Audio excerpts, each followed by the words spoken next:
Saludos amigos de Tendencia Global, les habla Freddy Silva en este nuevo programa donde nosotros tenemos el objetivo de hacer un análisis sobre los acontecimientos coyunturales en distintas partes del planeta y lo hacemos a través del diálogo y el entendimiento. Tendencia Global, hoy un tema dedicado a la educación en tiempos de pandemia. Me encuentro aquí en la ciudad de La Paz con el magíster Carlos Ardiles. Él es politólogo, es analista, además de catedrático de la universidad en varias instituciones. Realmente un gusto tenerte con nosotros y muchas gracias por recibirme también en tu casa. Gracias, Freddy, es un placer que estés acá en la casa y en La Paz, en Bolivia, y bueno, una alegría de estar contigo. Y bueno, para el día de hoy también me acompaña la doctora Emma Violan Sánchez. Ella radica allá en los Estados Unidos. Ella es experta en pedagogía y educación. Lo mismo también Katia Velarde, también una experta en temas de educación, se encuentra en la ciudad de La Paz. También Percy Calderón es sociólogo, además de periodista, radicado en Virginia, allá en los Estados Unidos. Realmente les quedo muy agradecido a todos, a todas por estar acompañándonos. Y vamos a ir tocando directamente este tema contigo primero, Katia, para hablar sobre lo que ha sido esta pandemia, un 2020 que realmente, Carlos, y para todo el grupo, nos ha sorprendido, pero podríamos llegar a decir incluso, Katia, que la educación y la pandemia prácticamente no se han podido llevar de la mano. Ha sido muy complejo porque como nos ha sorprendido a todos, en la universidad hemos notado bastantes problemas y deficiencias. Por ejemplo, en la universidad, recién cuando supimos lo de la pandemia, se tuvo que instalar plataformas virtuales. Y el otro problema con el que atravesamos es que la gran mayoría de los docentes no sabíamos manejar tecnologías virtuales. La universidad inmediatamente tomó algunos recaudos, como dar cursos generales en la época de pandemia a los docentes y también a los estudiantes y a los administrativos. Nos encontramos con una realidad totalmente diferente, producto de la pandemia. Ahora, me han pasado cosas como docente de la universidad, cosas como que muchos estudiantes que viven en áreas rurales no tenían acceso al internet. Me llegaron incluso cosas como que no tenían ni siquiera el celular. Esa es la realidad que tenemos nosotros, una realidad muy compleja en nuestro país. Si bien hay sectores que tienen mejores accesos al Internet, hay otros sectores que definitivamente no lo tienen. Y eso, en esta era, en esta época del conocimiento y del Internet, donde a través de todas las redes podemos llegar en segundos al otro lado del mundo, también tenemos situaciones como grandes segmentos sociales de la población que no pueden, que no acceden, que no han alcanzado, siendo parte de población universitaria, que no ha alcanzado a acceder a este tipo de recursos. Realmente nos ha mostrado la pandemia las contradicciones, las grandes contradicciones, los grandes problemas que todavía tenemos que ir enfrentando. Y cuando tenemos que hablar de contradicciones, y voy contigo, Emma, cualquiera diría que cuando hablamos de un país de primer mundo, pues los obstáculos tal vez serían menos o serían menos difíciles. Pero esa no fue la realidad que vivimos, por ejemplo, en los Estados Unidos, Emma. Sí, evidentemente la interrupción de la educación a millones de estudiantes nos ha encontrado a todos los educadores a todo nivel, ya sea local, estatal y federal, sin haber tenido una planificación para un tipo de emergencia como esta. Y esta gran interrupción a la educación ha afectado a millones de estudiantes, pero de una manera tal como dice Katia, de Bolivia, aquí en Estados Unidos, porque se ha notado claramente las desigualdades de las familias que sí tienen conexión a la internet, que los padres están trabajando desde su casa, de las personas que tenían las computadoras las diferentes edades, ya sea interrupción a nivel de preescolar hasta universidad, y al mismo tiempo la falta de entrenamiento, como se dijo, de los maestros a poder dar clases virtuales, porque eso requiere mucho entrenamiento, muchas técnicas, muchos apoyos tecnológicos que realmente no se los tenía preparado. En algunas escuelas, claro, a nivel universitario tal vez mucho más, pero yo he visto personalmente, ya que ahora dirijo una organización sin fines de lucro para ayudar a los estudiantes, especialmente aquellos que no tienen visas, que estos estudiantes que están asistiendo a la universidad, becados, de repente se vieron que tenían que volver a sus casas, los trabajos se perdieron, muchos no tenían internet en su casa, que la tenían en la universidad, y eso se ha notado realmente como no hubo una planificación. En las escuelas en Estados Unidos, para los estudiantes de pocos recursos, reciben almuerzo, desayuno. Eso fue interrumpido. No solamente la educación, también todas las actividades extracurriculares, los deportes y los maestros. Y realmente esto yo podría ver de diferentes perspectivas. Por un lado tenemos a las familias, a los padres, y tal vez hablaremos más de esto, cómo ha afectado a los padres. Dos, los maestros, porque ahorita mismo cuando se está planificando regresar a las escuelas. Estos contradictorios y contrapuestas, ¿no? La planificación, la sorpresa. Y Percy, estas dos palabras, planificación y sorpresa, pues pondría en la bandeja de la consulta, o por lo menos la inquietud de preguntar quién tuvo la culpa. ¿Fueron los gobiernos? ¿Fueron los padres? ¿Fueron los maestros? ¿Fueron los estudiantes? ¿Cómo podemos analizar esto? Bueno, es un placer el poder encontrarme en compañía de estos invitados de lujo que tenemos en el programa, ¿no? Muchísimas gracias por haber aceptado esta invitación. Bueno, ahora yéndonos a hablar sobre el tema. No, nadie estuvo preparado para esta pandemia. Al comienzo tuvimos un poquito de diálogo nosotros y comentaba que mientras las grandes potencias se preocupaban de hacer un armamento acelerado para defenderse, ¿no?, de algún ataque externo, defender el sistema. Sin embargo, no estuvieron preparados para una pandemia de este calibre, ¿no?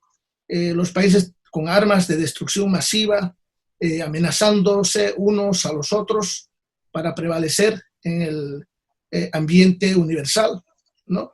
Sin embargo, jamás pensaron que iba a llegar una pandemia como esta, ¿no? Que ya tenemos hace un siglo también, ¿no? La peste negra que prácticamente arrasó con toda la Europa.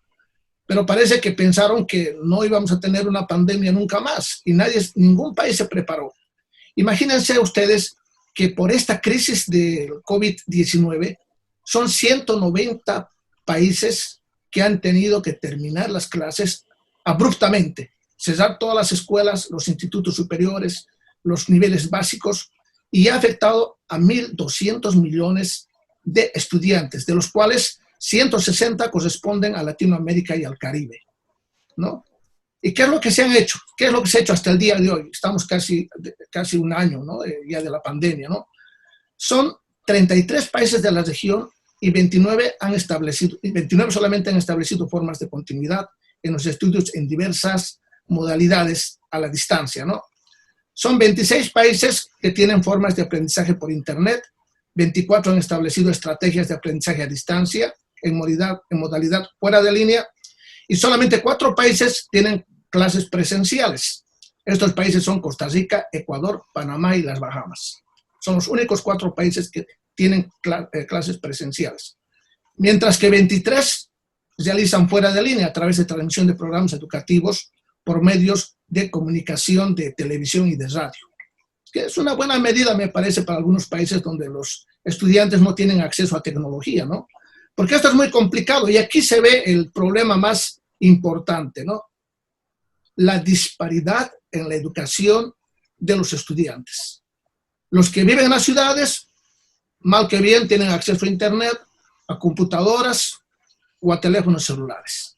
Los que viven en las áreas rurales, donde todavía en algunos casos no existen instalaciones de Internet, mucho peor teléfonos celulares, no tienen acceso a este tipo de educación. Entonces, estamos viendo que ha de haber un problema fundamental de cómo se va a impartir estas clases. Por otra parte, hay otro factor también que hay que analizar, y es el factor de la socialización que tienen los estudiantes en la clase. Eso crea otro problema, porque el no comunicarse, el no tener ese contacto que nos decía la doctora Violan, por ejemplo, ¿no? Las clases magistrales que se daban en las universidades, ¿no? El poder tener esa retroalimentación instantánea con los estudiantes, pues ya no hay, ¿no? Entonces se está perdiendo un gran repunte en cuanto a ese intercambio que existía, intercambio de ideas, el conocer a los otros miembros de la clase, pues todo ese está creando un problema de socialización. Si bien antes habíamos analizado con algunos psicólogos los video games, por ejemplo, que a los chicos los mantienen horas y horas y horas jugando los videojuegos, les estaban alejando de ser entidades sociales. Con esto de la pandemia y las clases virtuales, estamos confirmando el problema del aislamiento de los estudiantes. Tú lo decías muy bien, ¿no? Lo que nos hace humanos es la comunicación, además de que el hecho de poder interactuar de alguna manera se deshumaniza, porque tú puedes recibir un tutorial de YouTube, pero no va a ser lo mismo que tú tengas a un maestro que en el momento que tú tengas una duda en específico, tú puedas resolver un problema. Pero vamos a ahondar, además de estos factores y el cierre abrupto en muchas de las escuelas, que realmente ha sido un perjuicio para estudiantes y para la sociedad en general. Pero yo quisiera hablar contigo, Carlos, como padre de familia, el haber vivido ese cierre abrupto y el haber sido a la vez padre, esposo, trabajador, y haber hecho todas las funciones junto a tu pareja para que de alguna manera el ritmo de educación no se pierda con los hijos. Sí, es cierto. Lo que dice, muy buenas tardes a todos, a los panelistas que están en el programa, un gusto de estar acá.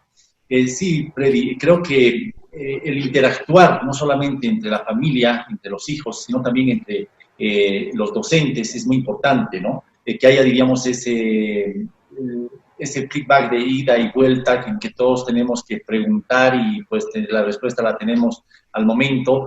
Con los medios estos virtuales lo que ha ocurrido es que muchas veces inclusive la comunicación ha ido un poco distanciándose, ¿no? A veces no se escucha bien, a veces existen problemas, diríamos, del audio o visuales. Y muchas veces la comunicación, la señal no es tan buena. No es tan buena la señal, entonces vas perdiendo, diríamos, incluso el enfoque y el objetivo de la propia clase, ¿no? Y esto deriva en un aspecto de que, bueno, esta crisis que nos ha traído la pandemia y que va en la educación, tenemos que analizarla, yo veo, desde 2 ángulos. No seamos todos negativos, como yo digo, sino que tenemos que ser más proactivos y ver que también nos ha traído cosas positivas. Porque en lo positivo tenemos que ver que no solamente hemos involucionado un poco, sino que hemos evolucionado. Porque hoy en día prácticamente muchos de los docentes y de los estudiantes ya están manejando plataformas, el Google Meet, el Zoom y otros, y prácticamente han tenido que adecuar toda esa conducta que teníamos, ¿no? A una, diríamos, una conducta pedagógica un poco más tradicional, a una conducta pedagógica más virtual, ¿no? Más tecnológica. Y esto hace que los avances también sean mejores y pues tengamos una serie de situaciones que vayan también despertando otras creatividades, ¿no? Dentro de la pedagogía y más que nada dentro de la educación. Y esto nos lleva a que tenemos que formular, que tenemos que tener nosotros soluciones en crisis, planes en crisis, ¿no? Y vemos que, por ejemplo, aquí en Bolivia, inclusive se ha cerrado el 31 de julio, las clases, ¿no es cierto?, del sistema universitario y escolar, ¿no?, de los colegios, y esto ha generado, pues, una situación de descontrol, no solamente en las familias y en los estudiantes, sino también en la parte académica.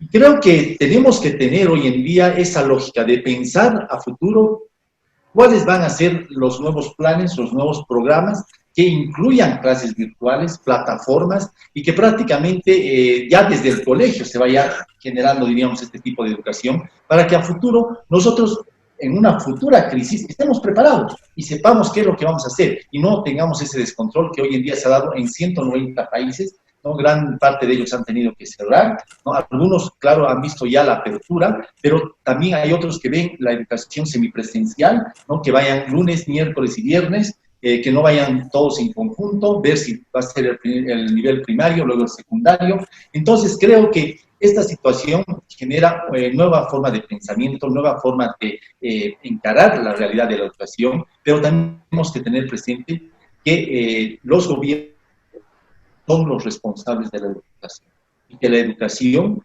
parte justamente de este análisis profundo que debe haber de parte de políticas del Estado dentro del siempre buscando lo positivo. Quiero ir contigo, Katia, volviendo con esas cifras tan interesantes que nos ha dado Percy desde los Estados Unidos. Cuando se habla, claro, de 190 países que se han visto afectados por un cierre abrupto en sus avances educativos, seguramente estos 160, bueno, la mayoría, y me atrevo a decir incluso que más de un 80%, Katia, pues no es tan escandaloso. Y le digo porque no es tan escandaloso, porque la gestión escolar comienza en agosto, como lo es en Estados Unidos, es agosto, septiembre. Entonces, cuando llega el momento del anuncio de un cierre de clases de allá por el mes de abril o el mes de mayo, entonces básicamente era una situación que bien podía cerrarse porque ya no faltaba mucho por avanzar.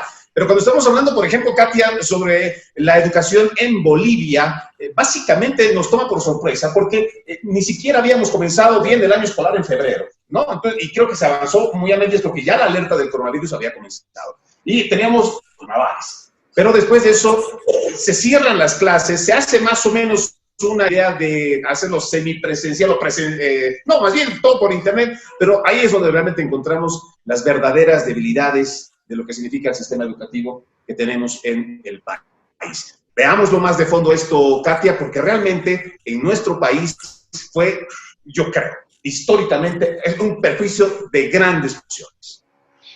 Sí. Creo que estábamos viviendo en una dinámica muy intensa todos. Salimos a trabajar, volvemos apenas a almorzar y volvemos otra vez al trabajo, y estamos en una dinámica en que todos los miembros del núcleo familiar, hijos, etcétera, no nos estamos viendo todo el día. Así hemos estado y durante mucho tiempo, y hemos naturalizado ese tipo de relaciones. Donde a veces los padres están desconectados del núcleo familiar, los hijos están haciéndolo suyo, yendo al colegio, yendo a las universidades y viéndonos muy poco. Estoy de acuerdo con que hay que ver también el lado positivo que nos trajo la pandemia, es con un stop en el que nuevamente nos nuclea hacia adentro, hacia el ámbito familiar, y nos permite meditar un poco más nuestras relaciones, nuestra situación, compartir un poco más con la familia. Pero paradójicamente tenemos el tema del calendario, tanto escolar como el calendario universitario. En Bolivia comenzó en febrero, en las universidades prácticamente el mismo mes. La gestión termina en noviembre. Entonces, para todos nosotros ha sido realmente un impacto que ha diferenciado nuestra vida, esta vida que tenemos de familia, y el movimiento educativo laboral que teníamos con respecto a la educación. ¿Qué ha pasado? Los padres, los colegios, todos nos hemos obligado a adaptarnos a un nuevo modo de hacer las cosas.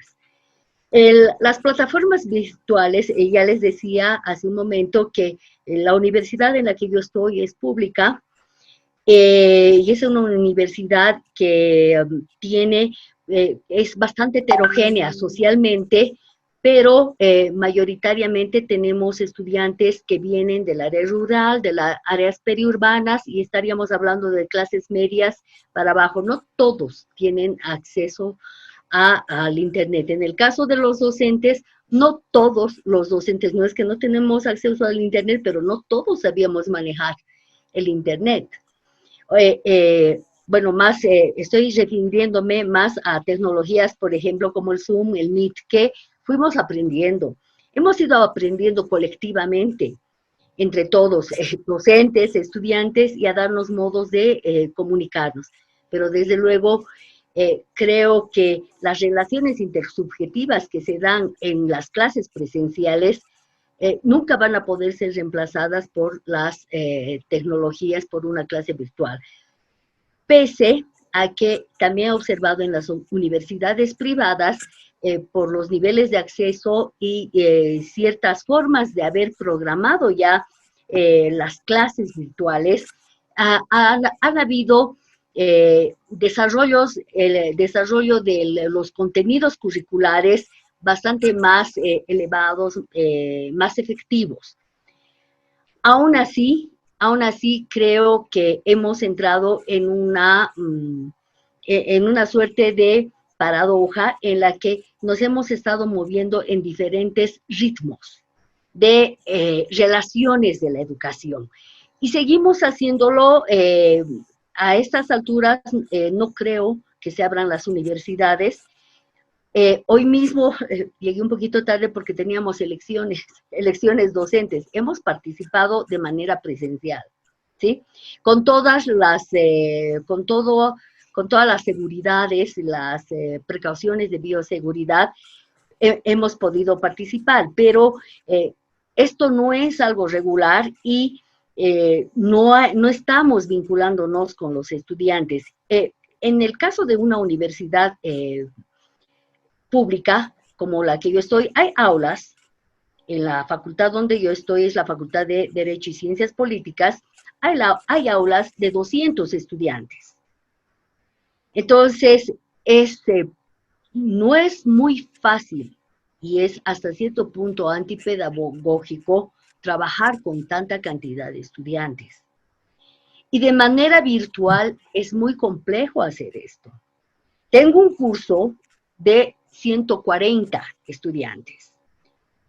Virtualmente es difícil trabajar de esta manera para poder hacer el seguimiento, controlar a los estudiantes, controlar el trabajo, porque las relaciones docente-estudiantes en el proceso de enseñanza-aprendizaje mejoran, son más productivas en la medida que hay un contacto intersubjetivo entre docentes y estudiantes.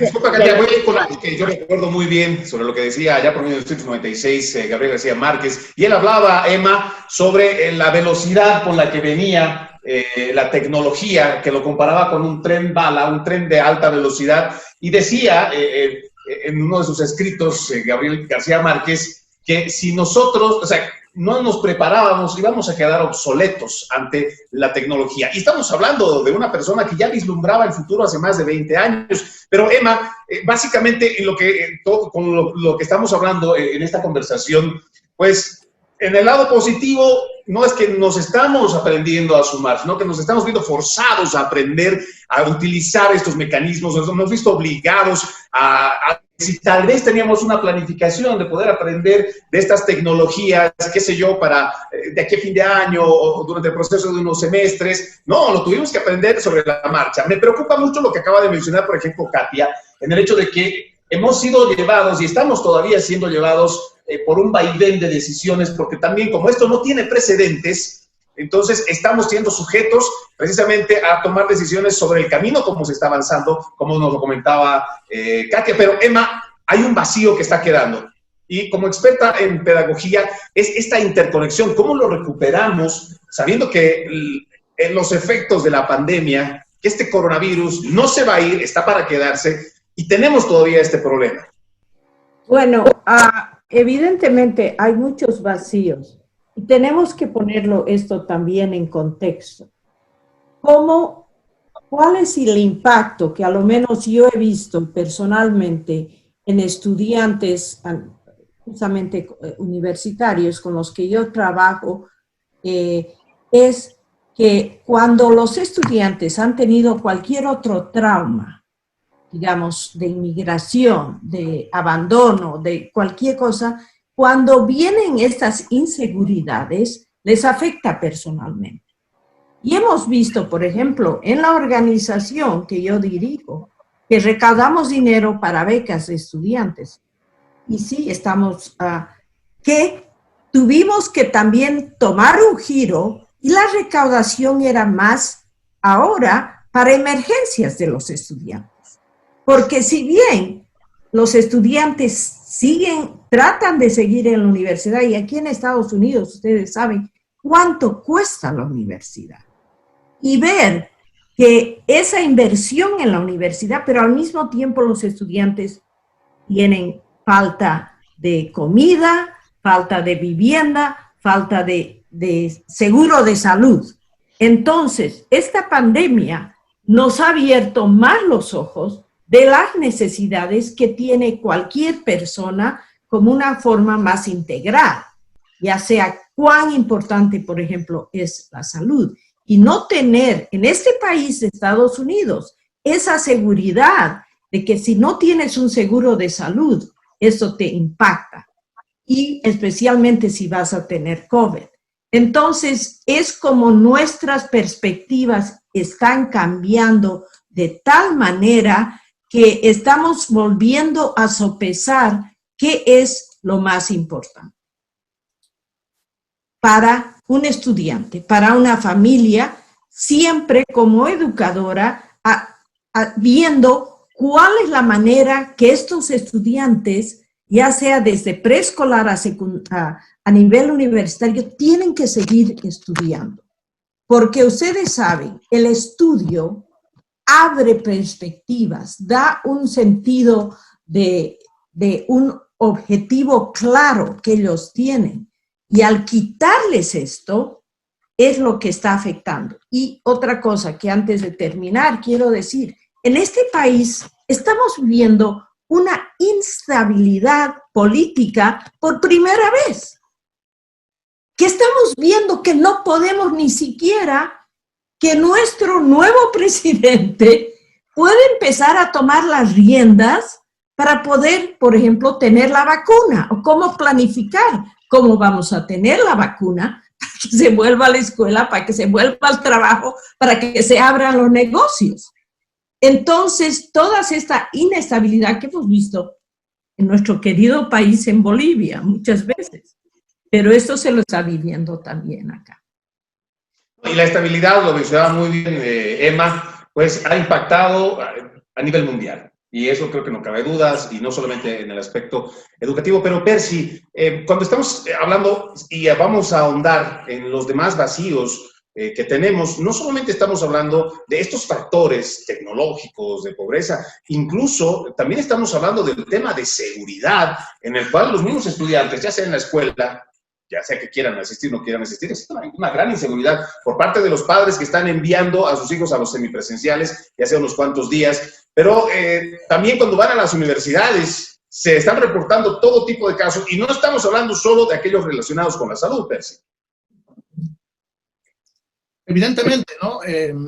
La pandemia nos ha traído a colación problemas adicionales. Por ejemplo, al haber muchos gobiernos, especialmente en Sudamérica, al haber decidido condenar a la población a un arresto domiciliario, como así nosotros lo llamamos, donde solamente un miembro de la familia podía salir por unas pocas horas a conseguir alimentos para las necesidades de la familia, pues también hemos condenado a una población infantil, a una población escolar, de estar en sus hogares, ¿no? De pernoctar muchas más horas en compañía de sus padres, hermanos y otros miembros de las extensivas familias que muchas veces viven en una casa. Esto ha traído a colación otra problemática, porque estos niños, ustedes se acuerdan que hablamos hace un tiempo atrás, para los que no vieron los programas anteriores, mencionamos sobre el incremento del abuso doméstico, por ejemplo, los conflictos familiares de pareja.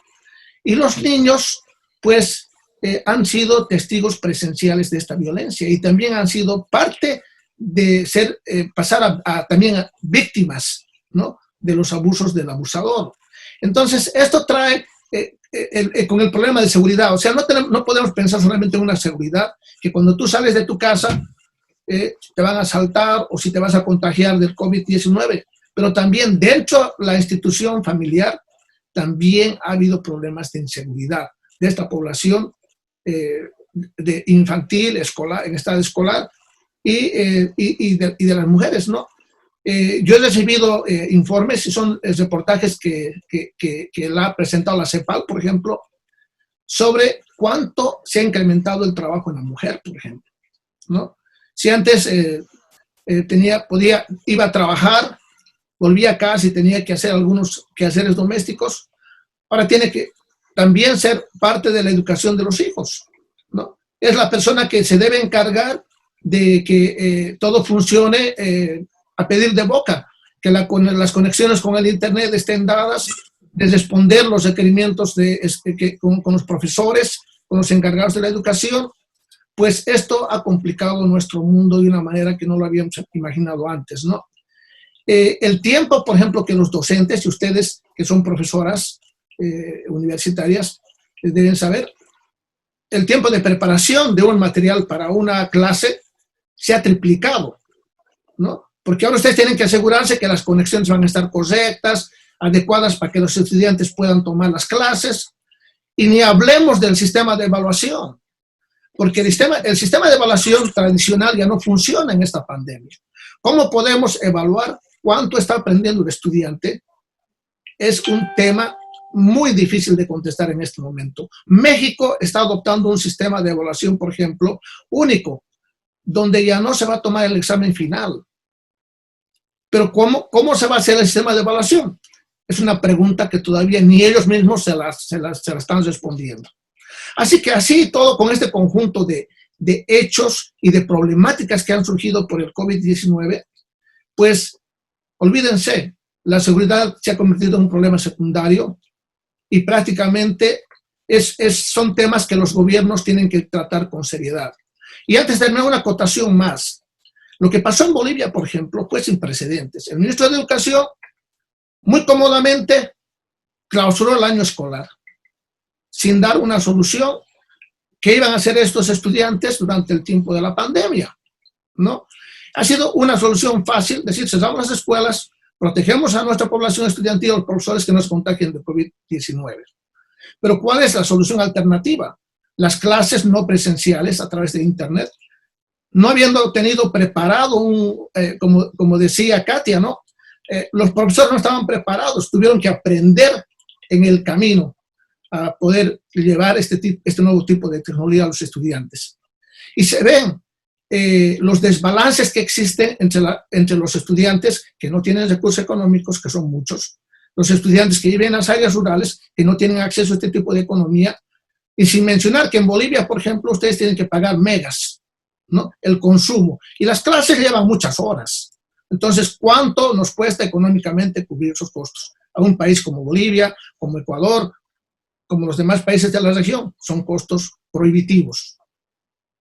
Una persona con alto nivel académico, el entonces Víctor Hugo Cárdenas, ministro de Educación, a quien, si podemos darle una calificación muy personal, una reprobación con menos del 21% sobre 100, pienso, ¿no? Porque además lo que dijo Percy Calderón, pues es muy cierto. Fue una solución muy rápida, porque pensamos y enfocamos simplemente en que la educación debe de ser a través del Internet. Como se hablaba de una situación de emergencia, yo comentaba en otros programas y decía, teníamos la alternativa de radio AM, FM y onda corta, si queríamos llegar, por ejemplo, a las provincias. Teníamos igual los canales de televisión en UHF, VHF, podríamos destinar, y claro, había dinero del gobierno boliviano, de la entonces presidenta transitoria Yanine Áñez, que en vez de estar pagando por sus publicidades cuando era candidata, podíamos destinar ese dinero para pagar a los canales de televisión y destinar horarios para el grado primero básico, segundo básico, y así poder determinar en canales de televisión. Pero no, dijeron no lo queremos así, el Internet no lo tienen todos como si fuera la única vía. Pero voy ahora sobre eso. Porque lo que hablaba, por ejemplo, Emma Violand en cuanto a las desigualdades, y lo vivimos nosotros en los Estados Unidos. En un país de primer mundo, algunos alumnos no tenían una computadora en casa. Los gobiernos locales se encargaron de alguna forma de ver si podían prestarles por cada 2 alumnos una computadora, y aún así se encontraban dificultades. Pero cuando hablamos de países como nuestra amada Bolivia, con recursos económicos limitados, y además de limitados con malos gobiernos, y hablamos de sectores rurales, el impacto es realmente profundo. Concuerdo contigo, Freddy, en lo que dices y igual los panelistas. Hay que analizar desde 2 factores la educación. Un factor académico y un factor político. Y lo que ha primado es el factor político. Fundamento, ¿por qué? Se han hecho todos los canales posibles. No estoy justificando, ya de hecho, lo que hizo Víctor Hugo Cárdenas, ¿no? Que todos siempre teníamos esa esperanza de tener una persona que conocía, digamos, el sistema. Pero lo que hay que ver claro es lo siguiente. Se ha tratado de ver, diríamos, todos los mecanismos, ¿no? Vía, diríamos, Zoom, vía plataformas, vía radios, llegar a los lugares más lejanos, e inclusive que los colegios lleven los programas educativos, inclusive a casa por casa, y puedan diseminar y entregar. Pero tú sabes que acá también hay que ver el aspecto político.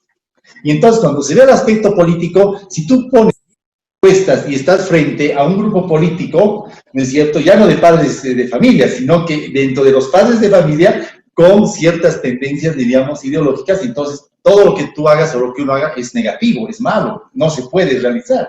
Entonces ha habido también imponderables, ¿no? Imponderables para frenar, diríamos, ciertas situaciones de querer continuar con las clases, pero ya de hecho tampoco ha sido aceptada la situación de clausurar. ¿Por qué? Porque la clausura significa de que ya nadie pase clases, ¿no? Entonces han sido visiones muy distintas, muy diversas, pero también tenemos que analizar que ha habido gente que tenía que salir bachiller y tenía que estar preparada para entrar a la universidad, ¿no es cierto? ¿Y qué pasa con ese bachiller que en febrero, marzo ya se les ha suspendido las clases? No, prácticamente no ha avanzado nada. ¿Qué pasa con ese estudiante, ¿no?, que estaba, diríamos, en la universidad y que tenía que realizar tal vez sus trabajos de tesis y hacer toda una serie de cosas que estaban ya preparando? Tampoco han podido hacerlo, ¿no? E inclusive los de primer año, ¿no? Porque tú sabes que han tenido que recibir a primer año, y primer año, ¿cuál es la base de primer año? Justamente darle todos los insumos para que ese muchacho sepa cómo se va a desenvolver en la universidad. Y lamentablemente vía Zoom no puedes tú darle esos insumos porque son muy precarios, ¿no? ¿Por qué? Porque ya el hecho de estar dentro de un aula, estar dentro de la universidad, genera pues responsabilidad, genera cierto grado de inclusive empatía que tiene el estudiante con su docente y también con el resto de los de la clase. Un monitor, tú no te puedes comunicar de una manera, ¿no es cierto?, tan amplia, ni tampoco él puede transmitir, diríamos, sus pensamientos de esa manera. Entonces, es un aspecto que va privando muchas cosas, ¿no?, y que hay que analizarlo más profundamente, ¿no? Y esto creo que nos lleva a todos nosotros como tratar de mejorar la educación. Otro aspecto que hay que tomar en cuenta es justamente de que los estudiantes prácticamente se han desmotivado. ¿Por qué se han desmotivado? Muchos tratamos de que el conjunto siga, de que el grupo siga unido, pero hay algunos que dicen, no cuento con recursos, no tengo los medios, ¿no es cierto? Inclusive cuando tomas alguna evaluación, ¿no? O sea, ¿qué pasa? Sí, pero no le escucho bien, ¿no? Es que no se escucha como a veces nosotros, inclusive nuestra comunicación que está nosotros. Entonces, ¿qué es lo que sucede? Que claro, fácilmente pueden, diríamos, relegar la responsabilidad que tienen de estudiar, ¿no?, a través del medio auditivo o virtual. Y esto hay que tratar de ver, porque más adelante se va a crear este gran problema de desmotivación, el problema de echar la culpa a la tecnología, ¿no? Y ¿qué clase de profesionales vamos a sacar dentro de la universidad? Esa es la gran interrogante. No muchos ya están saliendo, van a salir quizás un año, ya todo este año ha sido prácticamente perdido, no sabemos cómo se nos enfrenta el siguiente año, tal vez sea un segundo año, pero el hecho está de que sí pasan de curso, de que sí vencen. Y esa es la presión, ¿no? Entonces hay que ver esto desde una profundidad, pero muy fuerte, porque caso contrario, ¿qué vamos a hacer? Vamos a hacer de que el sistema se debilite, de que los estudiantes digan, solamente me presento en el mes de octubre, no vengo desde febrero, pero sí ya en octubre ya tomo contacto con el docente y le digo que he estado con una situación muy problemática económicamente e inclusive de salud, y que no he podido entrar a las clases, pero quieren recuperar en 2 años lo que no han hecho. ¿Y qué pasa con el resto de los estudiantes? Porque esa es una lógica que hemos tenido como docentes, y acá no me van a dejar mentir mis colegas, que seguramente han tropezado con esto, ¿no? Y que quieren, faltando 2 meses, estar nuevamente dentro del grupo y decir, bueno, le presentaré trabajos y con eso ya he cumplido. Y la cosa no es esa, porque el hecho de presentar trabajos cualquiera lo puede hacer, pero el hecho de pasar clases, de hacer una retroalimentación y absorber el conocimiento, eso es lo que cuenta. Y uno tiene que valorar dentro de la parte académica 3 aspectos: la parte sumativa, formativa y diagnóstico. Y uno tiene que tener 3 niveles: el nivel de diagnosticar cómo anda la materia y cómo andan las evaluaciones, sumativa en el examen y formativa la formación de ese estudiante, ¿no? Si realmente tiene el conocimiento debido como para poder seguir y proyectarse en lo. Yo más de una vez he tenido he escuchado el hecho de que la tecnología va a reemplazar a los maestros. Realmente me pongo yo a pensar, ¿será que una computadora, será que un tutorial va a transmitir la esencia de ese docente, de ese maestro, de ese profesor, que no solamente está dando o transmitiendo una educación, sino además está transmitiendo cultura y transmite muchas otras cosas en ese contacto que tiene con el alumno? Pero yendo contigo, Katia, hablábamos de una palabra que menciona Carlos sobre lo que significa responsabilidad. Cuando revisamos la historia, por ejemplo, de Latinoamérica, con los gobiernos de transición o gobiernos, yo digo, de turno, de 5 años en algunos, 6 años otros. Cuando uno establece un programa educativo, termina la gestión para que el nuevo gobierno no diga que está cosechando los frutos del anterior, y para que no se lleven los laureles, generalmente llega el nuevo gobierno, desbarata todo lo que armó el anterior y es como un volver a empezar. Y eso ha sido una constante que hemos tenido desde los 70, 80, o sea, llevamos décadas desde el pasado siglo con este tipo de educación. Pero también llegan otros gobiernos que instauran no una educación, sino un adoctrinamiento. Ahí tenemos Venezuela, tenemos igual Nicaragua, de un lado también tenemos el adoctrinamiento en Cuba. Se ha tratado de meter también ese tipo de adoctrinamiento en nuestra amada Bolivia, pero después de tanto haber experimentado entre padres, docentes, o sea, sociedad civil en general, ¿por qué seguimos dejando esta gran responsabilidad de la educación, del crecimiento de un país en un gobierno? ¿En qué momento vamos a nosotros como sociedad civil pedir que la educación esté en manos de la sociedad civil? Que los recursos sí vengan del gobierno, pero que esté en manos de la sociedad civil. Porque si esperamos a que cada vez un gobierno que venga lo destruya, lo cambie, o le ponga un nuevo nombre o un nuevo mártir, siempre va a ser un retroceso. Y lamentablemente nuestra Latinoamérica entera necesita una educación que esté proyectada a 20, 25 años sin interrupción, para poder estar a la par de otros países que ya se han superado y que se siguen superando. Bueno, lo que planteas es bastante complejo, porque estás hablando de la discontinuidad de las políticas educativas a partir de los cambios de gobiernos. Creo que, y además estás hablando de un tema que es muy importante, la participación de la sociedad civil, y estos tendría que referirse a las formas de organización de la sociedad y cómo se puede vincular las demandas sociales con el Estado. No siempre hay esta retroalimentación entre los gobiernos y entre la sociedad. Generalmente, más bien hay brechas. Los gobiernos empiezan a aplicar determinados criterios o políticas educativas sin consultar a la sociedad.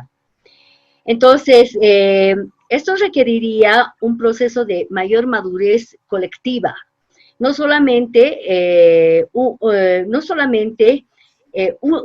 una suerte de vínculos, de relaciones, de escucharnos, tanto entre gobierno como sociedad civil. Las demandas se van plasmando de a poco, pero como tú dices, las políticas están sujetas a los determinados intereses de los diferentes gobiernos. Yo creo que tendríamos que observar en el caso boliviano, nuestra sociedad se suele organizar de manera muy amplia. Nos organizamos de múltiples formas. Habría que aprovechar estas formas de organización colectiva, de autoorganización social, más bien, en vez de que sean tan sindicales, en vez de que vayan por las demandas solamente economicistas, articular las demandas las demandas educativas para hacerlas, convertirlas en propuestas y políticas educativas de corto, mediano y largo plazo. Esto no es muy fácil. No es muy fácil porque tendemos a no escucharnos. Hay que aprender a escucharnos y creo que si los gobiernos se vinculan realmente a las formas de autoorganización pequeñas, desde las más pequeñas, estoy hablando, por ejemplo, por emitir un ejemplo, las FEJUVES o formas de organización deportivas, no importa qué tipo de organizaciones, recuperar a partir de ello las demandas educativas. Si no, vamos a estar siempre en brechas y en pasos muy diferentes. Por un lado, las políticas de los gobiernos y por el otro lado, las demandas de la sociedad. Quería hacer también alusión a algo que me parece muy importante que mencionó Percy y con referencia al impacto del COVID en los jóvenes, en los estudiantes.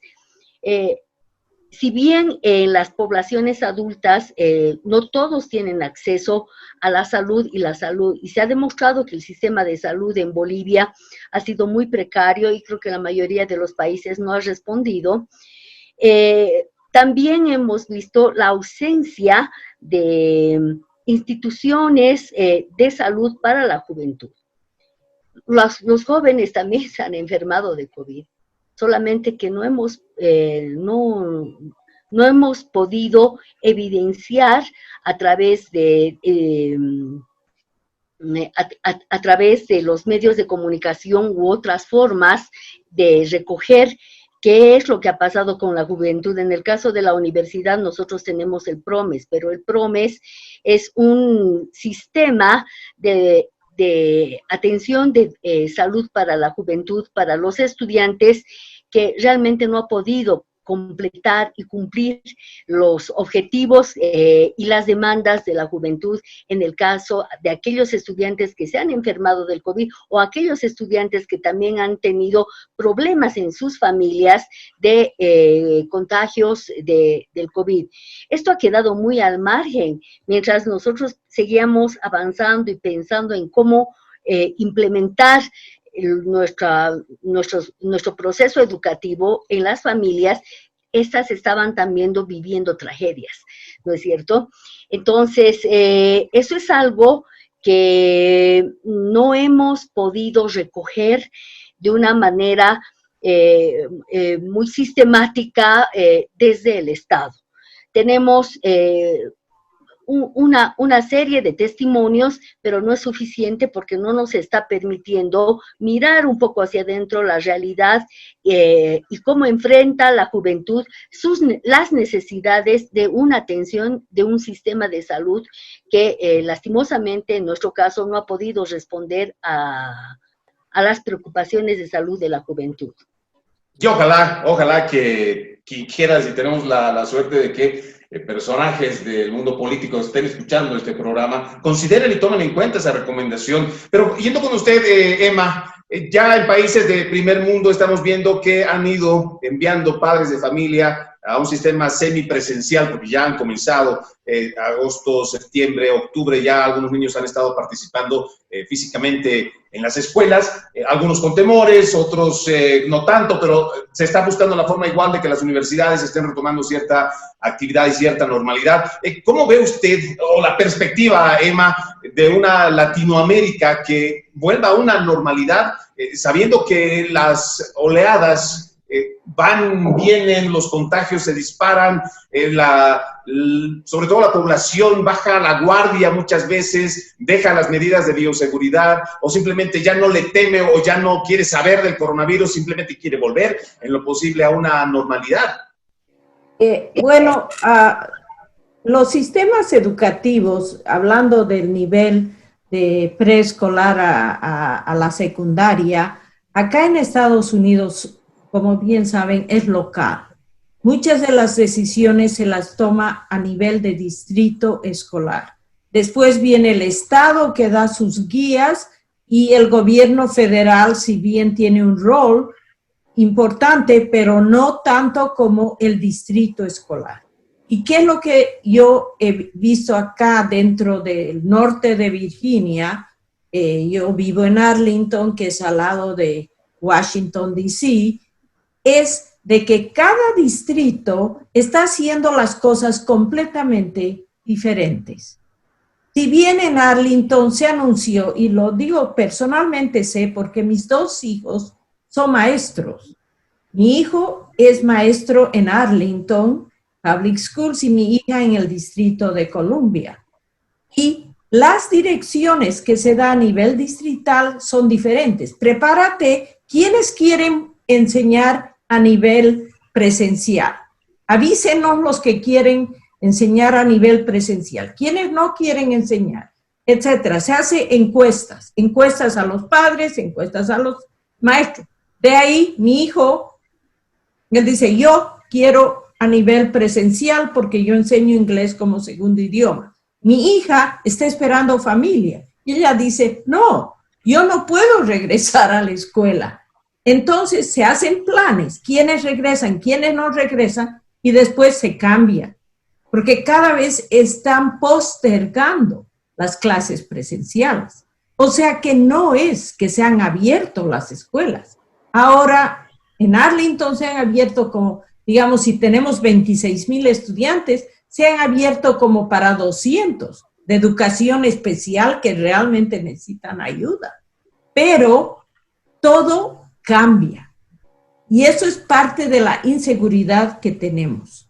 Y para mí, viendo la cosa desde un nivel, digamos, como ya como miembro de la comunidad de Arlington, que es un distrito que tiene bastantes recursos, acá vemos estudiantes que estaban en los parques, cerca de una biblioteca para tener la internet. Sin embargo, las bibliotecas cerradas, las escuelas cerradas. ¿Entienden? Y todos estos sistemas no se abrían. Yo, como política, empezaba a decir, si un hospital se abre, ¿por qué no se pueden abrir las escuelas con muchas protecciones? Pero las tomas de decisiones no son a nivel realmente, digamos, de escuela individual, sino de distrito escolar. Y hay muchas diferentes perspectivas y también la seguridad. Hay pánico de que un maestro de repente tenga COVID. ¿Qué pasa con toda la escuela? Se cierra la escuela. Entonces, todas estas inseguridades hacen que a veces tomen guías que más que tal vez más para estar seguros y no equivocarse, como bien pasó en Bolivia. Mejor cerremos las escuelas, punto. ¿Entiendes?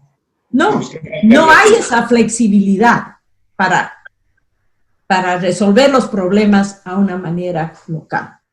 Bien lo decía Emma, por ejemplo, cada distrito resuelve de una forma distinta. Nosotros en la Bahía de Tampa, por ejemplo, y lo digo personalmente, nosotros nos ha tocado llevar a nuestro pequeño allá en la escuela San Lorenzo, desde que comenzó prácticamente las clases, ya en el mes de septiembre, todos los días de forma presencial, lo mismo que otras escuelas, los niños están yendo.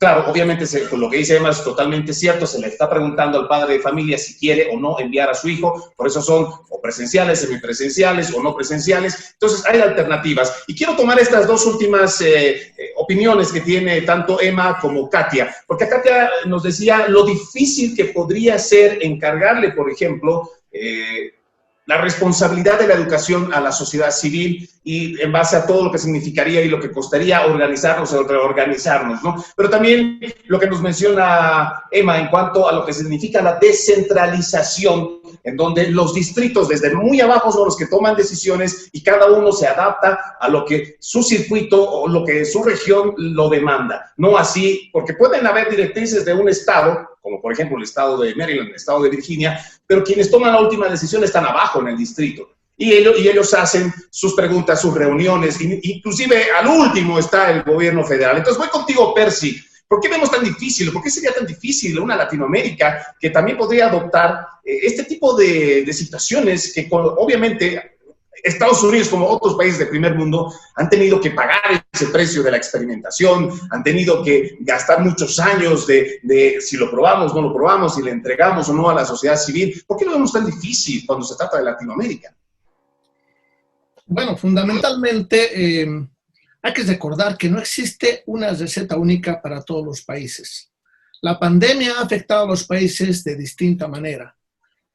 Lo importante es compartir las experiencias que tiene cada país, cada sector de educación, para poder aplicar fundamentalmente políticas que puedan posibilitar trabajar en este problema de educación, que es un problema que nos preocupa porque estamos hablando de la formación de los futuros conductores de cada país, los que van a guiar la producción, la política, la economía, ¿no? Entonces es una población que no se puede desatender de ninguna manera.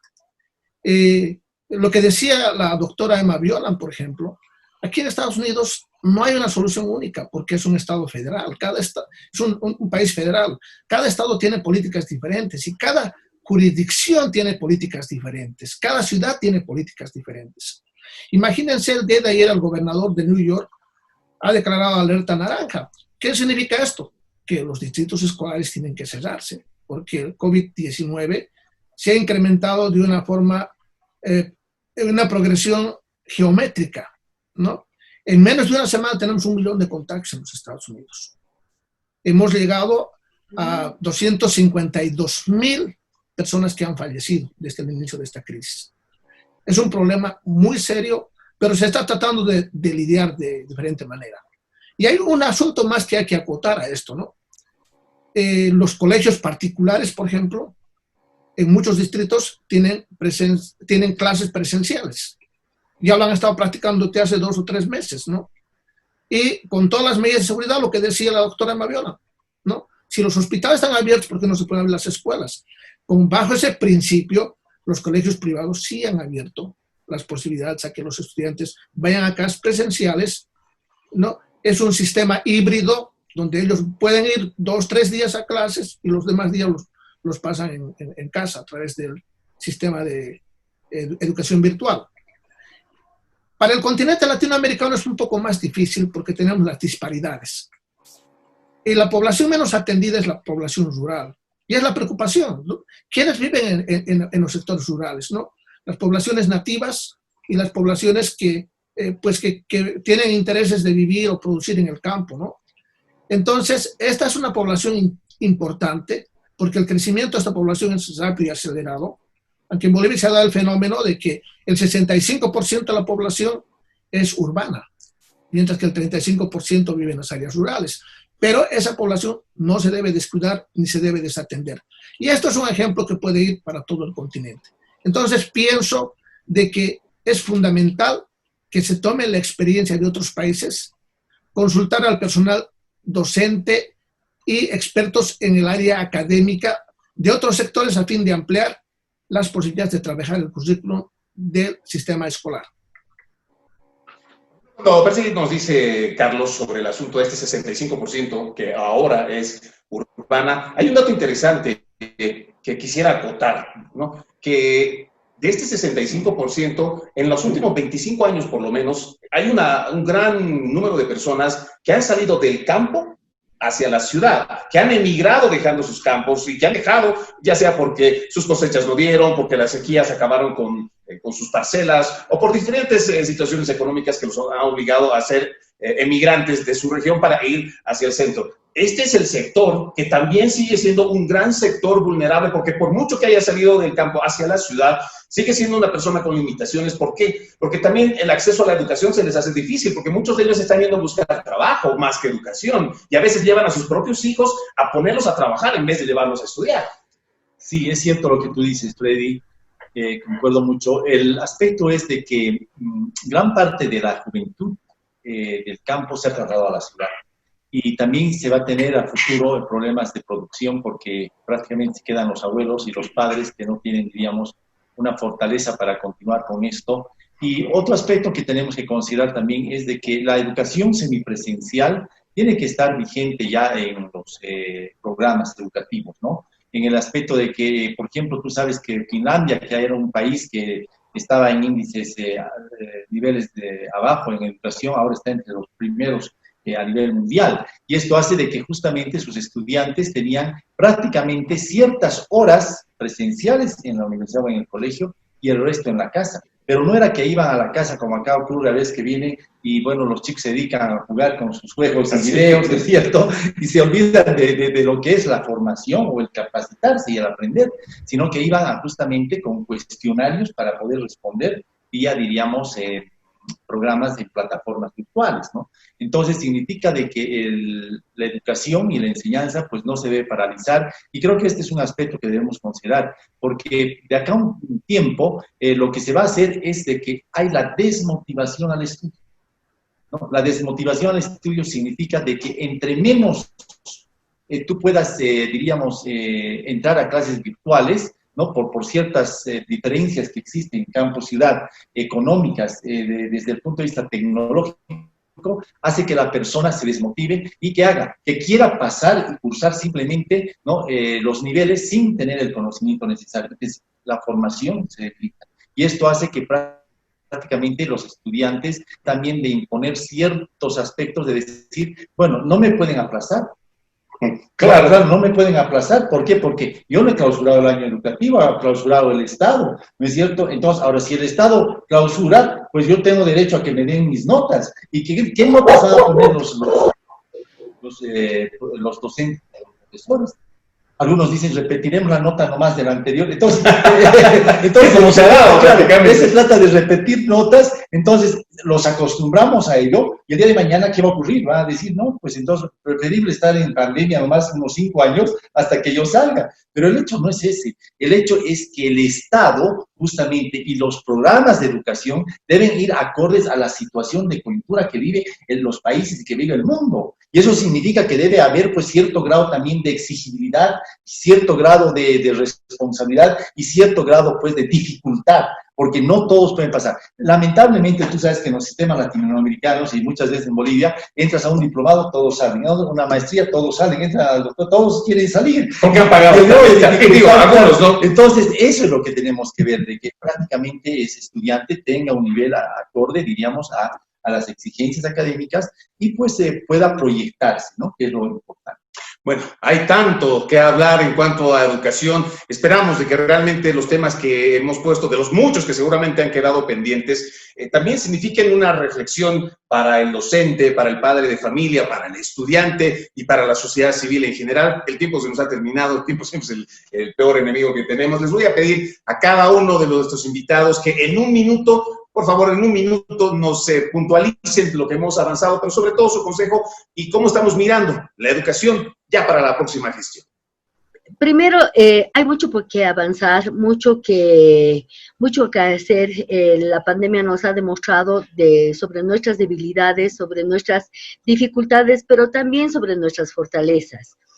Creo que con todo hemos podido ir adaptándonos colectivamente, entre todos, para poder encarar el tema de la educación, estoy hablando de la educación superior, pero también en el caso de he visto más debilidades en el caso de la educación primaria, secundaria, ¿sí? Tenemos que encarar con diálogos, articularnos a las organizaciones básicas para escuchar las demandas de las organizaciones y también promover para que el gobierno encare políticas educativas que permitan resolver estas brechas que hemos descubierto, o sea, que sabemos que se han puesto, mejor dicho, en evidencia entre aquellos que acceden y no acceden a las tecnologías virtuales.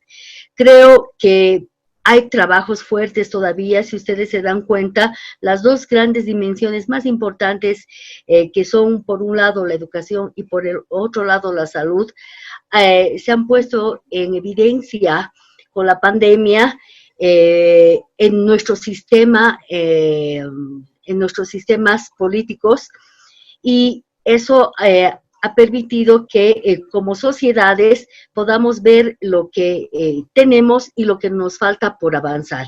Creo que lo importante es seguir dialogando y no perder de vista nuestras condiciones materiales de vida, de existencia, en las que hay brechas culturales, brechas económicas, y que tienen que ser siempre tomadas en cuenta como parte de esta realidad que nosotros estamos viviendo. Por mi parte, muy encantada de haber compartido con todos ustedes, de haberlos conocido, y que sea para otra oportunidad. Muchas gracias, Katia. Voy con usted, Emma. Muchísimas gracias por esta invitación, más que todo por la conexión directa con Bolivia. Yo como boliviana y pedagoga me siento muy honrada de haber sido invitada a este diálogo, y creo que esta es una oportunidad para todos nosotros, ya sea en Bolivia, en Estados Unidos, otros lugares, para reflexionar sobre qué lecciones hemos aprendido, ya sea a nivel educativo, desde preescolar hasta secundaria, cómo podemos reforzar, por un lado, la tecnología, pero al mismo tiempo no perder de vista el lado personal, humano, y el lado de colaboración mutua. Para mí, el concepto de AINI, de Bolivia, del apoyo, de comunidad, de uno a otro, se necesita ahora más que nunca. Y muchas gracias. Un abrazo, Emma. Voy a ir contigo, Carlos, también para que puntualicemos algo muy breve sobre lo que tendríamos que hacer también para la próxima gestión en cuanto a educación. Y antes que nada agradecer al programa, a los invitados y a ti por participar.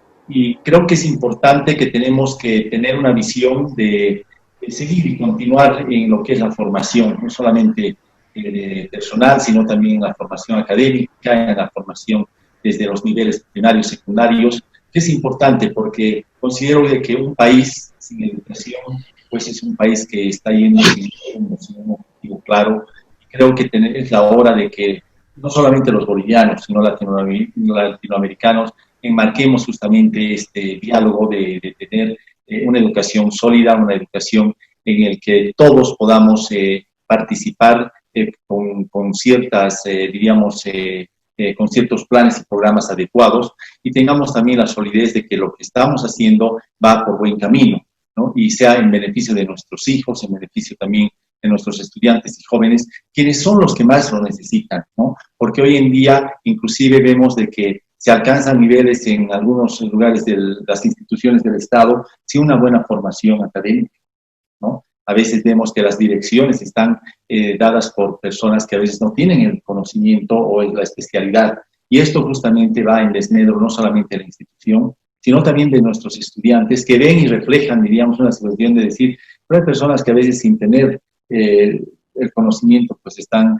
alcanzando los niveles. Creo que ahora la proyección es este cambio, tenemos que hacerlo, no solamente a nivel país, sino a nivel también político, a nivel de políticas educativas, y creo que esto va a gestar y generar una conciencia en la educación, que es importante, educar al joven para que el día de mañana también ellos repliquen esto y también vayan, ¿no?, hacia la niñez, y creo que en conjunto podemos lograr mucho. Gracias, muchas gracias a todos. Finalizamos contigo, Percy. Bueno, antes de despedirnos, ¿no? Quiero agradecer nuevamente a nuestras dos invitadas de lujo, Katia y la doctora Emma Viola. Muchas gracias por habernos acompañado en este programa. La pandemia del COVID-19 plantea retos importantes para los sistemas educativos y sociales de todos los países de la región, que deberían abordarse de una manera articulada. También nos deja lecciones importantes. Nos brinda la posibilidad de plantearnos cuáles son los propósitos que tenemos en esta vida y cómo la educación nos ayuda a entender el sostenimiento de la vida y de las comunidades que deben trabajar en forma coordinada para el bien y el desarrollo de todos los países. Yo creo que esta crisis también nos está enseñando y nos está dando una oportunidad sin precedentes de alcanzar la recuperación de las desigualdades que tenemos los países, entre los países desarrollados, los países en vías de desarrollo y las comunidades rurales y las comunidades urbanas. Muchísimas gracias.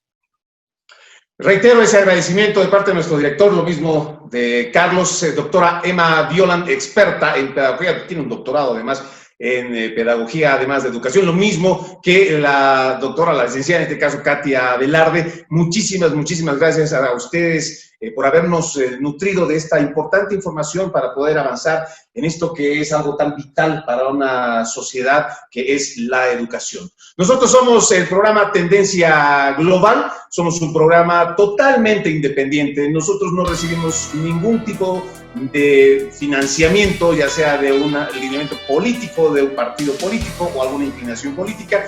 No estamos afiliados también a ninguna de ellas. Somos totalmente independientes y los temas que lo tocamos es precisamente para esto, para hacer un análisis de las diferentes coyunturas que pasan en el globo terráqueo. Soy Freddy Silva, encantado de haber estado con ustedes. Nos reencontramos la próxima semana, si Dios lo permite. Tengan buenos días, buenas tardes o buenas noches.